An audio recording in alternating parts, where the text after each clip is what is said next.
మనకిస్తున్నది నా కల్తీ లేదని ఎట్ట చెప్తారు మీరు? ఓకే. ఇప్పుడు ఆళ్ళు 2,50,000 టన్నుల్లో ఏదన్నా టెస్ట్ మనం చేయించామా? చేయించలా. ఓకే. ఎవరో ఒక మనిషి అది సింథటిక్ ఇస్తున్నారు, వాళ్ళకి ఆవులు లేవు కాకుండా తెస్తున్నారు. ఆవులని ఏ డైరీకి ఉండవండి, డైరీలు బయట నుంచి సేకరించి ఇచ్చేది. కాబట్టి అది ఆ క్వశ్చన్ తీసేయండి. ఓకే. బట్ వాళ్ళు ఇచ్చే నెయ్యి కరెక్టా కాదా? వాళ్ళు 1500 నెయ్యి తక్కువకి ఇస్తున్నారంటే డెఫినెట్గా నా ఉద్దేశం కల్తీ అయి ఉంటుంది, ఎవరు ఇచ్చినా. సో నా పాయింట్ ఏంటంటే అసలు ఫస్ట్ ఈ నెయ్యిని టెస్ట్ చేయించండి. ఓకే.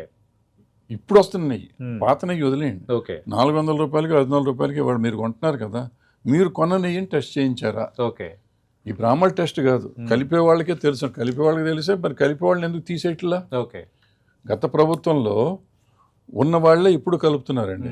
గత ప్రభుత్వంలో 5 సంవత్సరాలు 300 అంటే దగ్గర దగ్గర 1500 అన్ని రోజులు 2000 రోజులు దగ్గర దగ్గర వాళ్ళు కలిపారు. కలిపి వీళ్ళు కల్తీ కాదన్నప్పుడు వాళ్ళకే తెలిసింది. అప్పుడు ఎందుకు అసలు లడ్డు బ్యారేలో బయట? ఓకే.